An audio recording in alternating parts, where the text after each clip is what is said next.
আমরা নেতৃত্ব করছে স্থানীয় লোক কথা আমরা কিছু আমরা নেতৃত্ব আমার নাম মজুমদার। ঘটনা কি তো ঘটনাটা হয়েছিল কালকে শিলাছড়ির একটা গাড়ি যতন বাড়িতে গাড়িটা ঘুরাই দেওয়ার ব্যাপারে এখানে সন্ধ্যার সময় মালিক সংগঠনের সাথে এবং শ্রমিকদের সাথে কিটা নিয়ে জানি কথা কাটাকাটি হয়েছে। আমার বাড়িতে কালকে বিয়ের অনুষ্ঠান ছিল, আমি কালকে সারাদিন স্ট্যান্ডে আসি না, রাত্রেবেলা খবর পাইছি যে শ্রমিক এবং মালিকের মধ্যে একটা কথা কাটাকাটি হয়েছে, এতে নাকি দেখাদেখি হয়েছে। এরপরে আপনার আমাদের মাননীয় বিধায়ক সাহেব আসছিলেন, মাননীয় বিধায়ক সাহেব এসে আমাদের ইউনিয়ন করে তালা দিয়া গেছেন। তালা দিয়া দেওয়ার পরে আমরা সকাল থেকে কালকা রাত্রি থেকে আমাদের ভারতীয় মজদুর সংঘের স্টেট লেভেলের কর্মকর্তাকে আমি জানিয়েছি, স্টেট লেভেলের কর্মকর্তাদেরকে। ওনারা আমাকে বলছেন দেখেন সকালবেলা কী হয়, এখন তো রাত্র হয়ে আছে, আমরা সকালে আলোচনা করিয়া একটা কিছু করুন। আজকে সকালবেলা আমাদের শ্রমিক যখন নাগেরদোলাতে আসছিলেন, নাগেরদোলাতে আসার পরে আমাদের শ্রমিককে কয়েকজন দুষ্কৃতী বেদম পিটাইছে।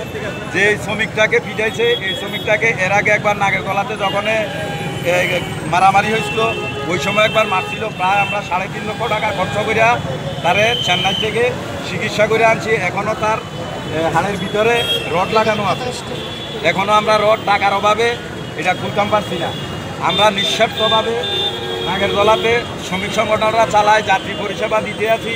কিন্তু 2 দিন পরে পরে কিছু মালিক নিজেদের স্বার্থকে চরিতার্থ করার জন্য এক জায়গার গাড়ি আরেক জায়গা থেকে চালানোর জন্য বিভিন্নভাবে অপকর্মের সাথে লিপ্ত হয়ে গেছে।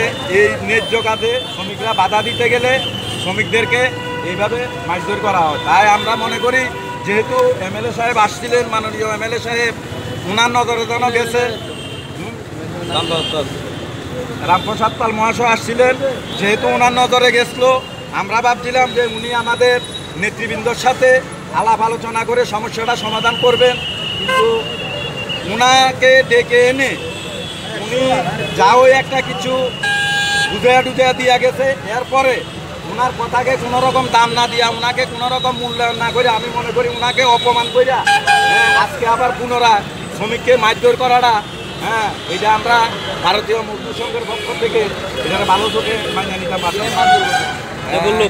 মাসে একজন হইল পিনাকি ভৌমিক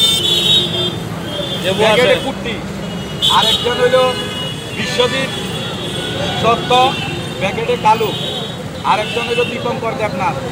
ওনারা 3 জনে খুব কাজ করতেছে। তারা আমাদের নাগেরদোলা শ্রমিক না, আমাদের সংগঠন। তারা আগে তো এক সময় উন্নয়ন মঞ্চ করছিল, মোটর মজদুর করছিল, এখন কোন সংগঠন করে সেটা আমি জানি না। আমরা চাই এর সুষ্ঠু তদন্ত হোক।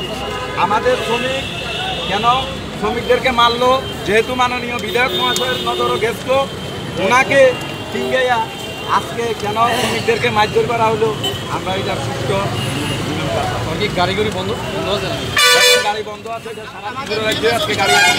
কোন কোন জায়গায় গাড়ি বন্ধ আছে এখন সারাদিন। আমার কাছে যে মেসেজ আছে সারা ত্রিপুরা রাজ্যের প্রতিটা স্ট্যান্ডে ভারতীয় মজদুর সংঘের পক্ষ থেকে কি গাড়ি বন্ধ আছে, গাড়িগুলা বন্ধ করানোর প্রমাণ দিয়েছে। আমরাও ভারতীয় মজদুর সংঘ যেহেতু করি, ওনারা আমাদের নেতৃবৃন্দ আমাদেরকে যেভাবে প্রমাণ দিয়েছে আমরা আন্দোলন